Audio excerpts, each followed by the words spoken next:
been a productive Sunday. Let me show you. All right, so I did a little plant shopping. All right, let's zoom in and I'll show you what I got.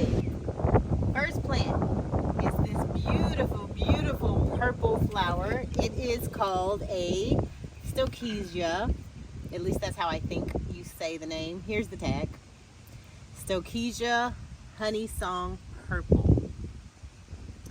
And here in my zone 7B8A, it is a perennial. Actually, it's hardy from zones 5 to 9, and it gets 10 to 14 inches tall and 12 to 16 inches wide. So front of the border, for my bigger borders, maybe if you have a smaller border, it would go in the middle, but I'm gonna go ahead and plant it in the front. It is full sun, which is perfect. Here we have calla lilies, which you may not know this, but this is my favorite flower actually. And I have some in my garden already, but you can never have so many callas. And these are actually bulbs, so they come back year after year.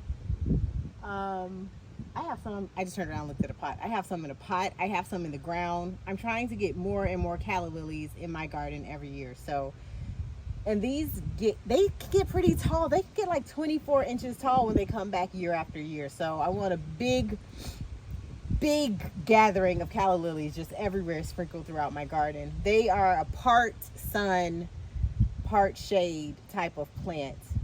I don't know how hardy they are. I think they're hardy down to like a zone 7. So, but they come back for us. So these are perennial, good investment. They're bulbs, so they also naturalize, meaning that I bought this little bit, but year after year it will continue to spread. So I'm really excited about my calla lilies. This is a tried and true annual. This is a sun patient, fairly common. I'm gonna put a bunch of these kind of in my part sun, part shade areas. Sun patients are annuals, meaning they only last a year and then you got to replant them. Full sun to part shade. Let's see, height. I think this is probably as tall as it gets, about 12 inches. And I got some white ones. I think I got some other colors. Oh, yeah. Let me show you the other colors.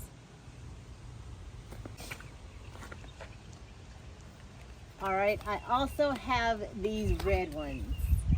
Like, aren't they pretty? They're going in my shade garden. That's gonna be a nice pop of color. Deep red, it's a deep red. I don't know if does it look deep red on the camera? Mm-hmm. Nice. These are, and I got a nice amount of these, so I can have a pretty big drift of red sun patients. They're gonna be lovely. Here we have an Angelonia. Angelonia can get 12 to 24 inches tall, and the spread is about 12 to 18 inches wide, so it's taller than it is wide. It's an annual here, but they just make the prettiest flowers, and they are great for pollinators. So I'll be putting this in the front of one of my full sun beds. I think it's going to go in my front landscape. I have a pretty good idea for that.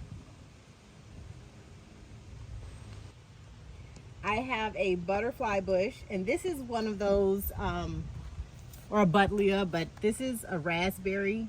So it stays pretty small. It's a dwarf butterfly bush. The mature size is 2 to 3 feet high in height and 2 to 3 feet wide. Hardy in zones 5 through 10. So a lot of people can grow butterfly bushes. And these are buddleias. These are sterile. These are non-invasive. They're non-spreading. Full sun. Beautiful plant. I have a purple one as well, so I am collecting butterfly bushes now, and they are lovely. All right, and I have a pulmonaria. I do have 1 or 2 pulmonarias already, but this is the spot on pulmonaria, which is part shade to shade, so this is definitely going in my shade garden. It gets 14 to 16 inches tall. It can be grown everywhere. When I lived up north, I even had some. So let's see, the height is 14 to 16 inches tall, and the spacing is about 18 inches apart. So it gets wider than it does tall, but it's kind of like a hosta. But in the spring, it has these really pretty pink and blue flowers. One of the first things to bloom in the spring. And they are evergreen, basically, around here for the most part. So we always have the foliage. Really nice. Okay, now this is a columbine. I'm a little late on getting these. These are spring flowering perennials. Let me see if I can find a tag. Yes.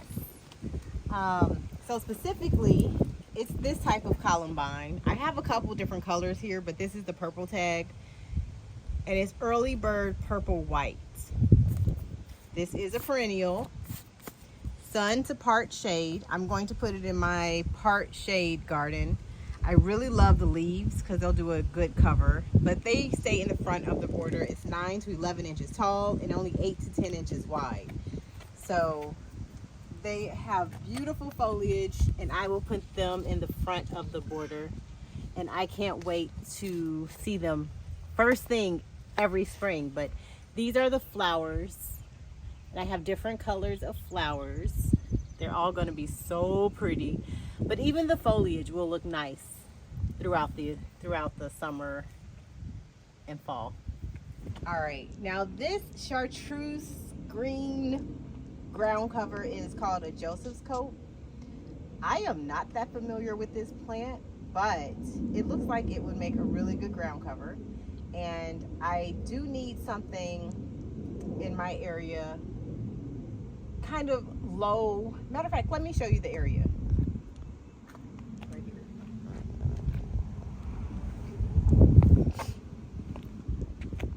So this is where I think I'm going to put it. So it's between my Tradescantia, like the purple flowers. I'm going to put it just sprinkled between these, weaved here and there. The Joseph coat, they stay pretty low to the ground. It's a ground cover. So I'm feeling pretty good about that, and it should spread a bit because ground cover is important, people. Very, very important. It'll add a little something here. My goal for this fall is to bring in lots and lots of evergreen trees and shrubs. But as you all probably know, evergreens are very expensive. So I get them in these small pots and I pot them up and try to help them grow on. If you've seen any of my other videos, you know about my 2 red pots on my front porch and how that one just, for whatever reason, just gave up the ghost. So this is kind of my replacement plants for that. I couldn't find one exactly like the one false cypress plant that I have in my red pot, so I just got 2 new ones that are a little bit different, so they match. And I will get rid of the dead one, and I'll try to record, you know, our ceremony for that one. But one is still alive, and so I will put that one in a different spot. And we have the opportunity to put these in those 2 red pots, and I'm really excited. So these will look nice. And here we have 2 pineapple guava trees. I really don't know what I'm doing. I'm going to be honest, but I read the specs. Okay, these are pineapple guava plants. Trees. Correction, trees. I'm getting ready to go. I'm like trying to run, like I'm gonna go catch them because the wind is just getting violent. But I got some pineapple guava trees. I don't know what I'm doing, but they are hardy from zones 8 to 10. I'm trying to decide if I'm going to keep them in a pot or if I'm going to put them in my garden probably next spring, because we are right on the cusp, like we're an 8A or a 7B. But I want to get fruit. The fruit is supposed to be amazing. It's supposed to be a mix between, like they said, pineapple, mint, guava. Like, it's supposed to be delicious. The fruit is supposed to be amazing. And these look like pretty mature plants. It takes about 3 years to get fruit. Just like, you know, I have lemon trees. I'm like, I can do another barely hardy fruit plant. But this is the start of my orchard. I'm collecting the plants, but I could definitely use some tips on how to care for these plants. I want to know if I should put them in the ground or if I should try to do them like lemon trees and keep them in pots. and just take them in and out of my greenhouse. Now, something else to note is the area that I plan to put them, I will have other fruit trees. And I did not know if these were self-pollinating, so I went ahead and got 2, just in case they're not, because I don't know what variety they are. So, crossing our fingers for this one, folks. Crossing our fingers. That is my sun